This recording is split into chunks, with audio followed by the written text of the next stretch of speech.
Oi galera, tudo bacana? Eu sou a Andy do Mon Petit Poisson, mais um vídeo aqui no blog, no canal do blog, sejam todos bem-vindos. Esse vídeo é um vídeo bacana, uma vídeo resenha, né? Eu sei que vocês estavam com saudades dos vídeos no Mon Petit Poisson, então resolvi fazer um vídeo de um livro que eu gostei bastante, mas é de uma autora que eu sou bem fã, vocês já sabem. Acho que praticamente tudo dela que saiu aqui no Brasil eu já resenhei, tem no blog, então se durante aí o vídeo você falar, poxa, eu quero ler a resenha disso, disso e disso, você vem dando pause aqui e vai acompanhar.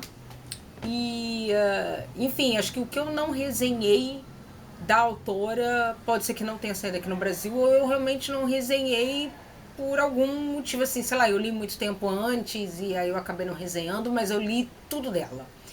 E então vou falar de um livro novo que chegou recentemente, né? Que é esse aqui, ó. Tcharam! Dama da Meia-Noite. Então, obviamente, estou falando de Cassandra Clare, autora de Instrumentos Mortais e Peças Infernais. E agora, essa série nova que começa, né? Que são Os Artifícios das Trevas, essa capa holográfica super bacana que está acompanhando todos os livros da série, as primeiras edições. Eu não sei se vai dar muito para ver, porque tem um pouquinho de luz aqui para gravar esse vídeo, mas a primeira edição sempre vem com umas capinhas holográficas, né? Que mais que eu posso mostrar também, que a primeira edição vem? Esse capítulo extra, que se chama Uma Longa Conversa. E temos também, sim, ó, um mapinha de Los Angeles aqui na contracapa. A orelha é enorme, né? Geralmente a orelhinha dos livros são curtinhas. Essa aqui é super enorme para colocar todo o resumão assim do livro. E na outra também tem um mapinha aí de Los Angeles. E aí a gente tem informações da tia Cassie aqui nesse livro. Então vamos lá para vocês entenderem um pouquinho da sequência. Este livro aqui que está na minha mão, que eu vou deixar ele aqui, ele é continuação de Instrumentos Mortais, ou seja, ele se passa 5 anos depois de Cidade dos Anjos Caídos, é isso? Desculpa. Cidade do Fogo Celestial, é porque são tantos, né? O negócio era trilogia, aí ganhou mais 6 livros e aí eu tô me confundindo. Cidade do Fogo Celestial, o último livro da série, fechou 5 anos depois. Esse livro começa. Então, se você não terminou Instrumentos Mortais, se você tá no meio, se você fala assim, poxa, Andy, eu quero muito saber de Dama da Meia-Noite, mas eu quero ler Instrumentos Mortais, eu vou aconselhar que você pause esse vídeo, ou você segure aí nos seus favoritos, vá terminar de ler e depois você volte. Não vou falar nenhum spoiler significativo, tipo, ai meu Deus, a mocinha morre no final, não é isso. Mas tem coisas que aqui nesse livro, gente, já passou de Instrumentos Mortais. Então, assim, não é spoiler, porque é outra série, que é uma série nova e a gente entende que todo mundo já leu, entendeu? Então, se você tá lendo o livro e não quer nenhuma informação, eu super vou te entender. Mas, né, eu aconselho você a ir não assistir. Se você falar, Andy, não tem problema com spoiler, pode vir, pode contar. Eu vou contar algumas coisas que no livro, de repente lá no meio do livro você já sabe disso, no meio da série, não necessariamente no último livro. Mas pode ser que, enfim, né? Então, essa dica. Bom, para situar todo mundo que não tá acompanhando Shadowhunters, Peças Infernais, que saiu depois, ele é uma trilogia que se passa na Era Vitoriana. Ele se passa em Londres, 1800 e os quebrados, é essa data. Depois a gente tem Instrumentos Mortais, que mais ou menos ele é situado no ano 2000, tá? Ele se passa em Nova York. Aí agora a gente tá em, né, mais ou menos seria aqui, 2010, 2011, né? Um pouco disso, vamos dizer assim, esse livro é mais próximo da nossa data dos dias de hoje, né? Mas ele não é exatamente 2016, mas assim, o espaço de tempo seria mais próximo, né? 2012, 2013, se passa esse livro, porque a história de Instrumentos Mortais é tipo 99, 2000, né? Então mesmo indo um ano cada livro, É como se você terminasse mais ou menos em 2007, 2008, então 5 anos pra frente seria mais ou menos isso aí, né? 2012, 2013, né? Pensar um pouco nessas datas assim. Né? Então esse livro é muito mais próximo da gente do que o anterior, né? E essa série se passa em Los Angeles, tá? Então são 3 séries se passando em lugares completamente diferentes. E além dessas séries, a gente tem 2 livros soltos até agora, que é As Crônicas do Magnus, né? Que é o Alto Feiticeiro do Brooklyn. E a gente tem o Codex, né? Dos Caçadores de Sombra, que também saiu. E aí é um livro que meio que pega todas essas séries aí dela. O que eu posso começar falando desse livro? Esse livro enorme. São quantas páginas para a nossa alegria? 554. 554 páginas. A gente vai acompanhar a Emma e o Julian, ou Julius, como ele é chamado, lá em Los Angeles. Eles aparecem no penúltimo livro e no último livro de Instrumentos Mortais. A gente vai acompanhando um pouquinho deles dois. Acontecem coisas com a família dos dois. E eles passam a ser os protagonistas. Então, pontos positivos, pontos negativos desse livro. A gente vê... a gente tem uma menina protagonista, só que é a Emma, só que na minha visão ela ficou muito cara do Jace. Não que eu não goste, eu acho que assim, tava faltando uma menina meio fodona, sabe? Tipo assim, caraca, vou puxar minha espada, vou lutar, vou ter as cicatrizes, eu sou caçadora das sombras. Eu acho isso bacana. Eu acho que as meninas nas 2 séries, né, tanto em Instrumentos Mortais, que é com a Clary, quanto em Peças Infernais, que é a Tessa, elas são muito... eu não conheço o mundo das sombras. E na verdade aqui os protagonistas, por enquanto, eles são caçadores de sombra, então eles já sabem. Ele não é aquela coisa, meu Deus, é um humano que tem a visão. Não é isso.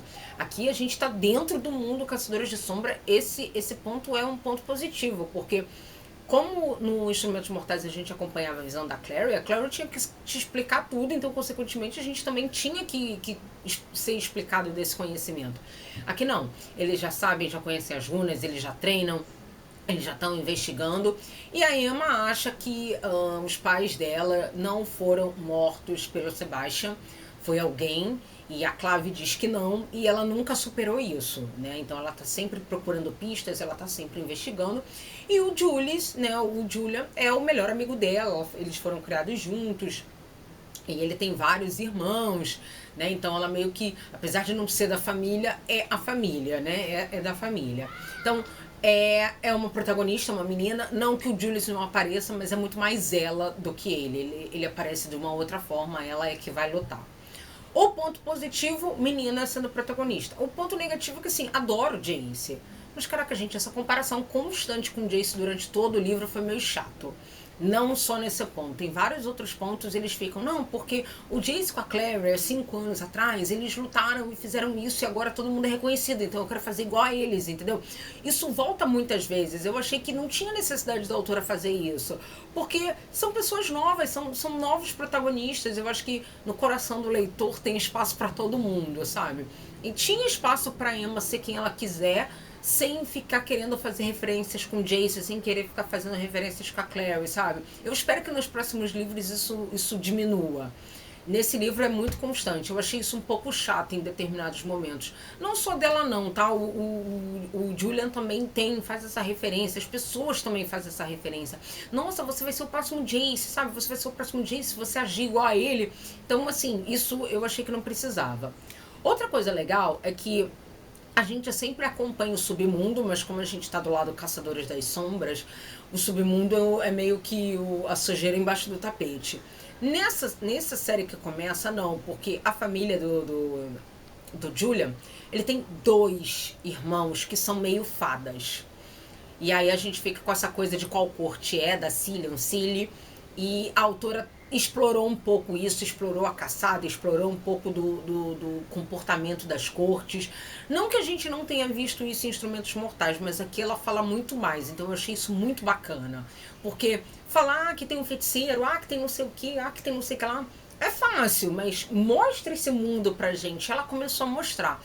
como ela tem, como o protagonista tem esses dois irmãos, eles são mencionados, algumas coisas das fadas são mencionadas. As fadas têm uma certa restrição por causa dos acontecimentos do final de Instrumentos Mortais. Então, assim, tem uma coisa de posso falar com você, mas não posso, posso te ajudar, mas não posso, tem que ser tudo meio por baixo dos panos. E essa ruptura que teve na família, porque todo mundo que é meio fada, um quarto de fada, enfim, tem um pouco do sangue das fadas, eles foram banidos. A Clave tá olhando como se, filha, tu é o abaixo do tapete, entendeu?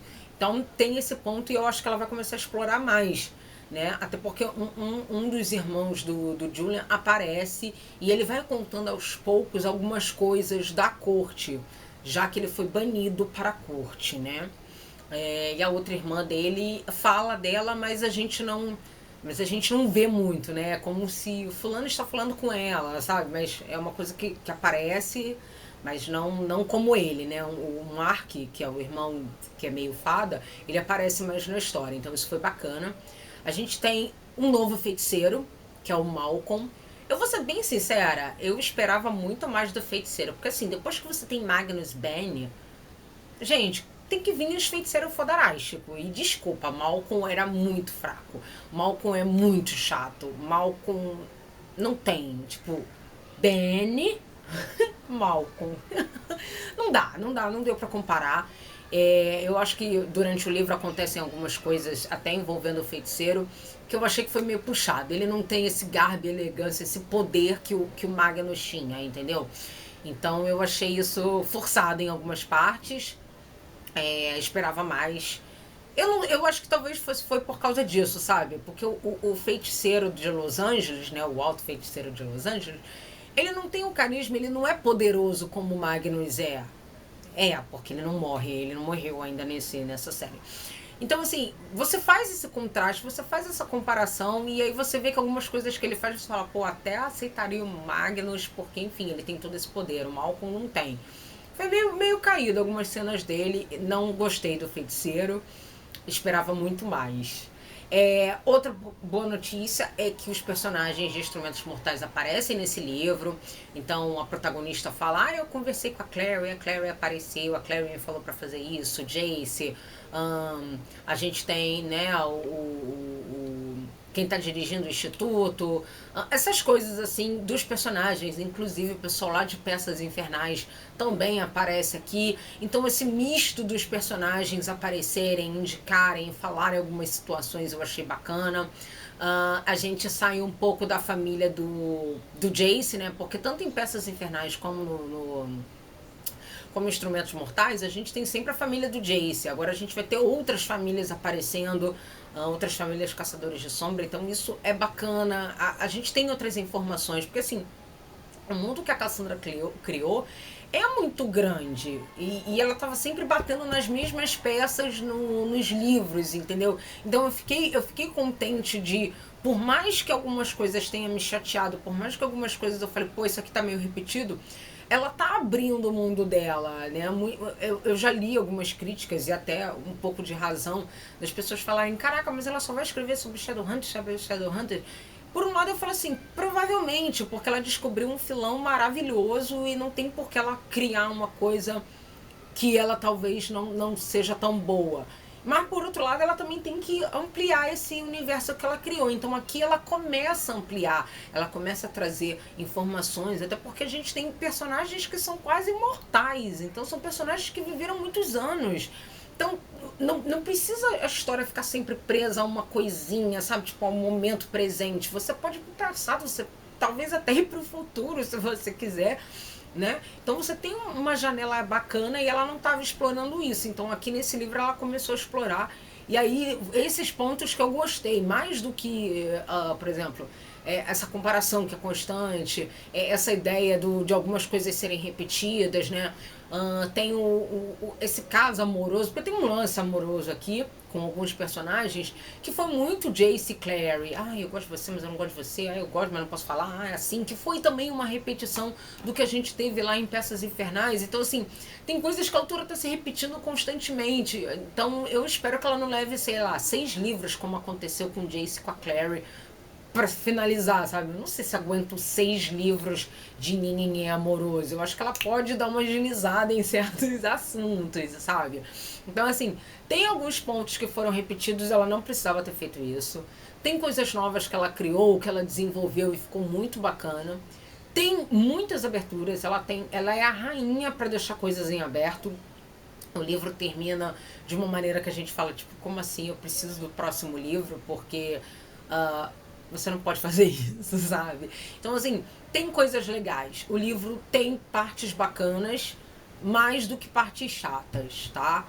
Eu acho que para quem já tá lendo essa série dos Shadowhunters de um modo geral, que eu considero como uma série, né? Apesar dos livros serem e não serem sequenciados, eu acho que vale a pena continuar a leitura. Para quem é fã, vem com tudo. Para quem não é e quer dar uma oportunidade aqui, eu gostei de Dama da Meia-Noite. Né? Então, eu acho que se você quiser dar uma chance, pode começar por Dama da Meia-Noite. Só fica ligado que algumas coisas que ela fala podem ser spoiler, mas não são, porque já foram comentados, já foram discutidos, as respostas já foram dadas lá em Instrumentos Mortais, né? Ou até em Peças Infernais, porque eu falei, né? Tem personagens que vêm desses outros livros. Então, assim, eles aparecem aqui como se nada tivesse acontecido, porque você já sabe a resposta de algumas coisas, né? Você fala, ai meu Deus, esse personagem, ele surgiu de onde? Ele aparatou? Não. Ele veio dessas informações. Então, assim, não vi como um grande problema você começar por Dama da Meia-Noite se você não tiver lido Instrumentos Mortais. Mas, se você já está lendo a série, eu aconselho você a terminar. Porque aí você vai ficar confuso, entendeu? Se você não leu nada, gente, eu não li nada. Então pode vir para Dama da Meia-Noite. Se você tá lendo, termina lá e vem para cá. Peças Infernais é uma coisa meio solta, gente. Na época que estava sendo lançado, a autora falou que você tinha que ler. Né? A teoria da leitura seria essa. Os 3 primeiros livros de Instrumentos Mortais. Aí ia vir Anjo Mecânico. Vinha o livro 4. Vinha o Príncipe Mecânico, vinha o livro 5 de Instrumentos Mortais, vinha a Princesa Mecânica, vinha o livro 6 de Instrumentos Mortais, e aí a gente vem para o primeiro livro de Artifício das Trevas. Essa seria a ordem de leitura segundo a autora, por causa de acontecimentos e aparições de personagens para a gente entender lá e cá, tá? Então, essa é a ideia geral. Se você quiser seguir a série até onde a gente tá, é essa informação que eu falei pra vocês. E aí a gente tem aqueles 2 livros soltos que podem ser lidos aleatoriamente. Mas cuidado também que no Magnus tem alguns contos que eles dão uns spoiler aí no meio. Eu aconselho você só ler os contos do Magnus quando você já tiver, tipo assim, do 5º livro pro 6º de Instrumentos Mortais, sabe? Porque aí você já pegou ali o finalzinho de Instrumentos Mortais, já tá lendo o último de Peças Infernais, porque tem alguns contos do Magnus que tinham os spoiler aí. Então, aconselho vocês darem uma segurada também nisso. Então, é isso, gente. Bem-vindo a mais um livro de Cassandra Clare, a mais uma série dos Shadowhunters, O Artifício das Trevas. A gente vai conhecer Los Angeles agora. Com a Calçada da Fama, o sol, Caçadores de Sombra saindo no sol, tendo praia, a gente muda completamente de cidade, a gente tem ares novos, a gente tem até, vamos dizer assim, demônios e coisas novas. Esse ponto é positivo, a gente vai conhecer muito mais do mundo dos Caçadores das Sombras. Eu acho que é o que ela pretende fazer nos próximos livros. E tem coisas bacanas sendo reveladas, né? Até o caso da própria Dama da Meia-Noite, porquê do título, a gente realmente só entende mais do meio pro fim do livro. Personagens novos, ideias novas, e eu acho que vai misturar um pouco de todo esse submundo que a gente não viu. Eu acho que no primeiro livro a gente tinha um pouco da questão dos lobos, né? Por causa do Luke. Eu acho que agora, como um dos irmãos do Julian é meio fada, a gente vai ter as cortes Cili e Uncili aqui com a gente mais presentes. Então a coisa vai ser bem interessante. Então é isso, gente. Super recomendo a leitura de todos os livros da série. Se vocês quiserem saber dos outros livros, de tudo que já foi resenhado aqui, fiz o link bonitinho, né? Só vocês clicarem no nome da autora lá na tag da Cassandra Clare, vai aparecer tudo que já foi resenhado dela aqui no Mon Petit Poisson, e aí vocês podem se divertir à vontade, beleza? Bom, gente, eu fico por aqui. Espero que vocês tenham gostado desse vídeo. Se vocês gostaram, dê um curtir aqui embaixo. Se você não está inscrito no canal, se inscreva para vocês saberem sempre quando tiver novidades em vídeos. E claro, além do canal, aqui no YouTube e o blog, né, o monpetitpoisson.com, eu tô no Facebook, no Twitter e no Instagram, né, também lá, só digitar Mon Petit Poisson que vai aparecer os três links, né? E às quintas-feiras eu faço ao vivo no Periscope falando um pouquinho das leituras da semana, tá bom? Super beijo, até o próximo vídeo resenha aqui no blog. Tchau, tchau.